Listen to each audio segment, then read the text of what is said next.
fucking crying, bitch? Where? I don't want to fucking hear it.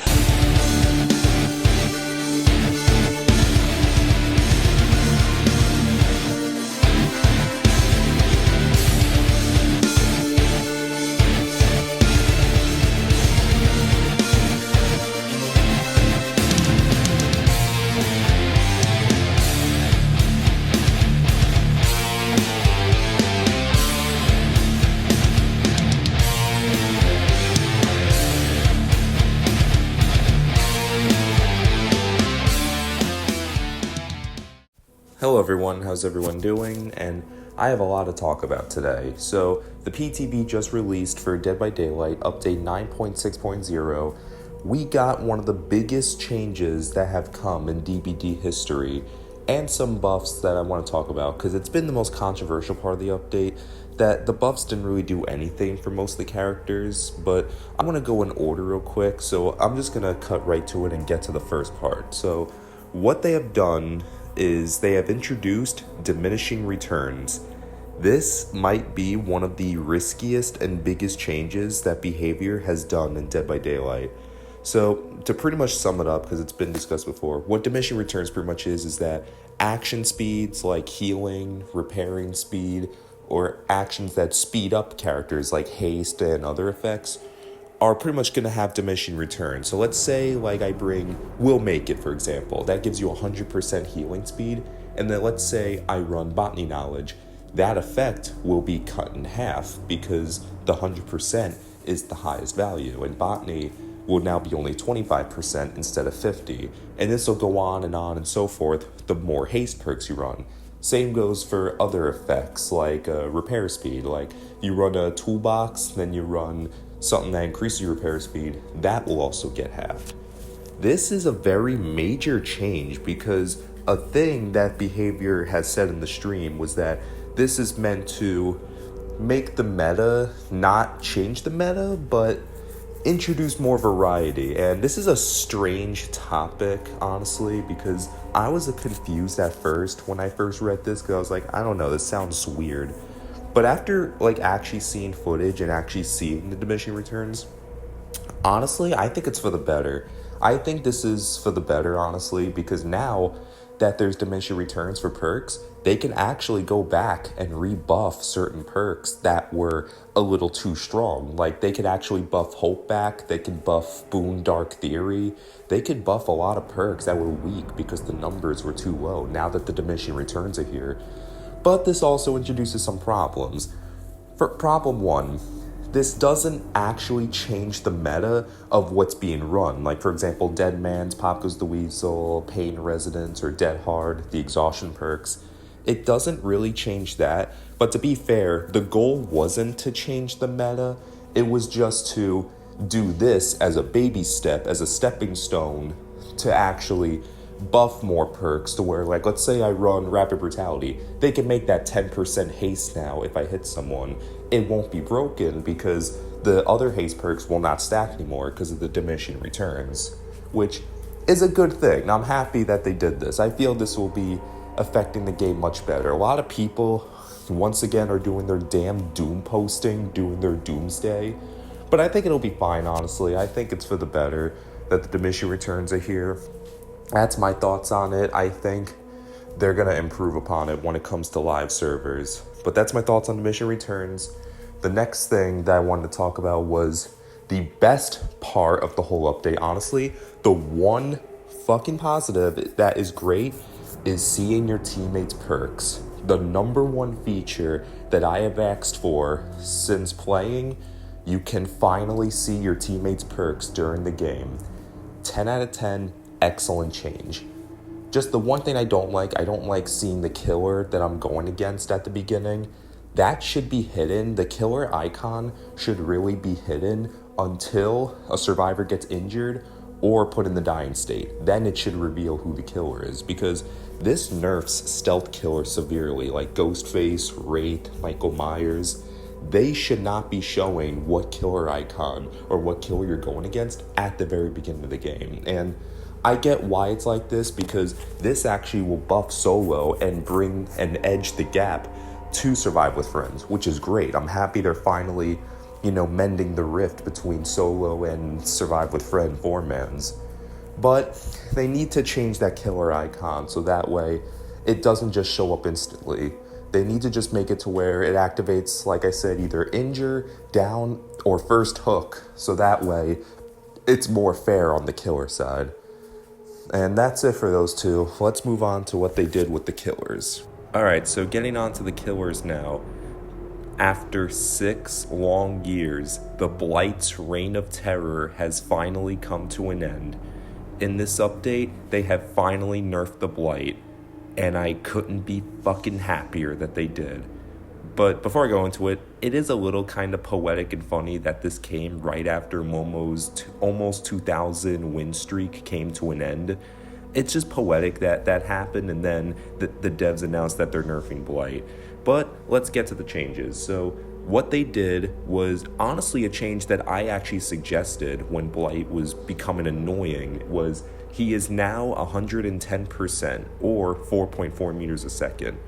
Perfect change for the Blight because it didn't make sense. Why are there 110 killers that are handicapped by the speed, but yet Blight is faster than all of them and can do pretty much anything, and yet he's 115. He was the one killer that needed to be 110, which that is perfect. Great change.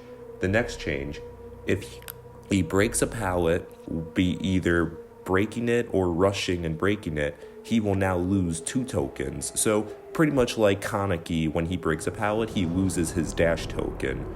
I don't know why this was not implemented earlier, because when they nerfed Ghoul originally with that nerf, I saw the double standard. I'm like, why does he get this nerf, but Blight doesn't, and he's stronger? It made no sense, but now it's here, and Blight is much more fair now. This is an excellent change.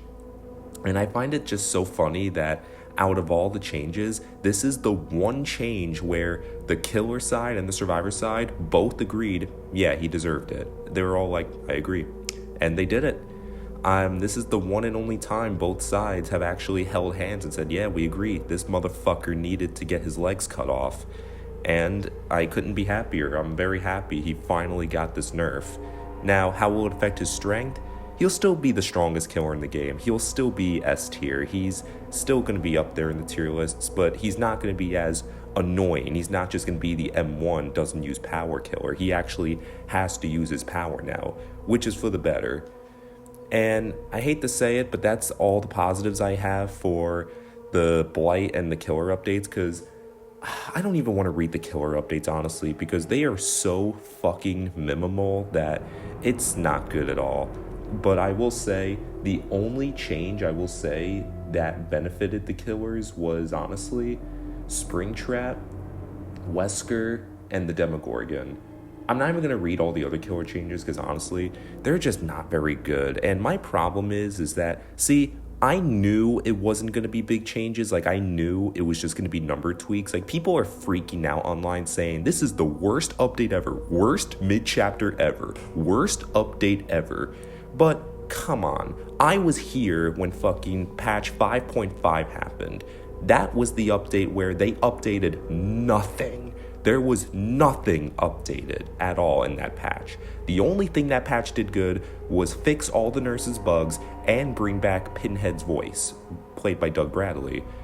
This update, while not bad, is just underwhelming, and I kind of feel it's a good thing because people are like, they're happy they're buffing killers, but it's not enough. Like, a big example everyone's talking about is Ghostface, because Ghostface, they made his Night Shroud cooldown 15 seconds. That's a great change, the shorter the cooldown, the better. But Ghostface has a lot more problems. He's slow, he has no map pressure, he can't keep up because of how fast games go, unlike Blight and other killers that can run fast. Ghostface needs more than just a couple seconds shaved off his cooldown of Night Shroud. That is a huge problem with this update, is that none of these killers got a significant good amount of changes in order to make them better. Like, it's not going to affect anything or change the game. But the only killers I will say that did get it good was Demo, Wesker, and Springtrap. And I forgot to mention Leatherface. Leatherface, they increased his chainsaw sweep at maximum. So pretty much Imagine running what is it again? The marks, the beast marks. That's base kit pretty much. So now you get 3 marks in your kit, which is incredible. But now let's go through. So Demogorgon, they pretty much increased his shred movement speed, which is good. They made the turn rate even better, which is insane. They doubled his turn rate, which is crazy. So now he'll be able to turn better, and undetectable's better, which not bad. Oh, I forgot to mention Dredge too. Dredge, when he charges his thing, he can now walk at survivor default speed, which is a good change. That's good. Wesker, completely buffed. They reduced all his cooldowns on everything, which is good, but the problem is he's already pretty good. Like, they just need to adjust his bugs and adjust some things.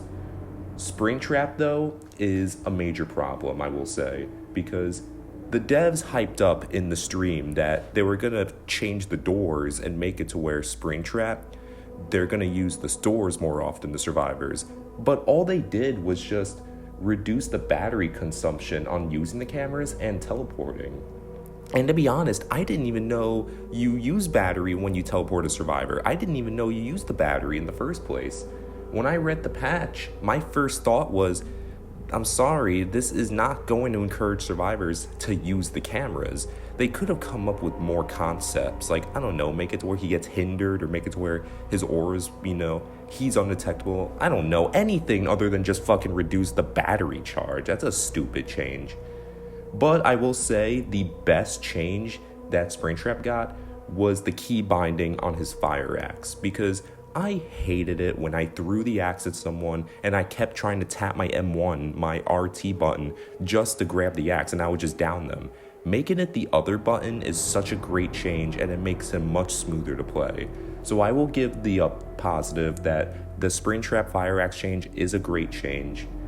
And the rest of the add-ons, they already nerfed the add-ons because they're pretty much base kit already at this point.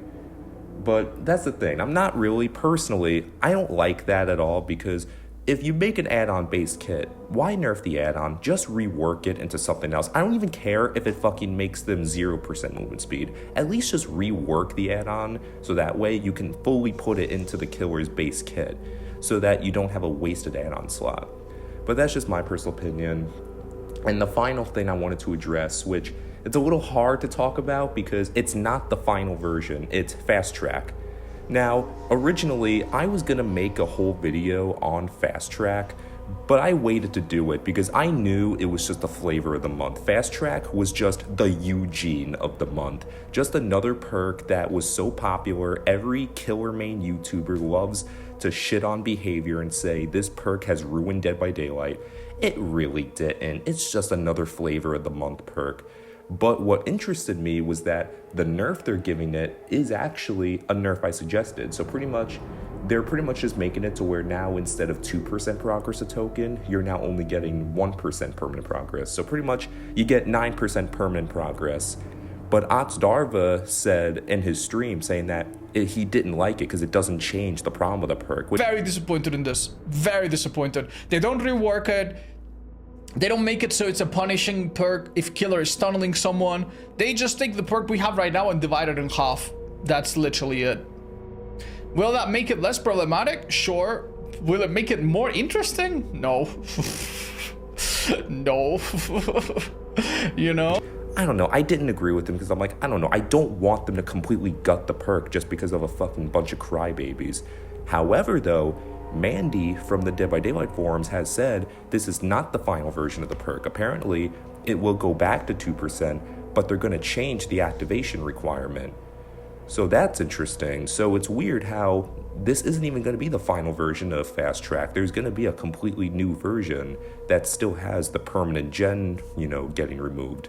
So I'm going to wait on Fast Track's update before I do a video on it because I had a lot of stuff to say about Fast Track, but I waited because I knew it would get nerfed. I knew it. It didn't even last a month from all the people crying about it, and it was already nerfed. But that's a video for another day. But as for my thoughts on this update, not a bad update. Just my problem with everyone, it just needed more.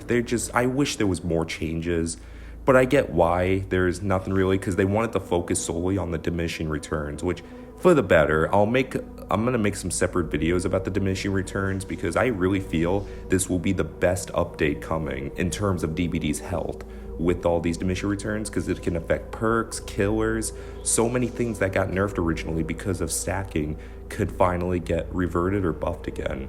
But wait on that, and I hope you enjoyed the video. You know, do the usual, like, subscribe, notification bell, you know the rest. I'll see you when Jason Voorhees comes to Dead by Daylight.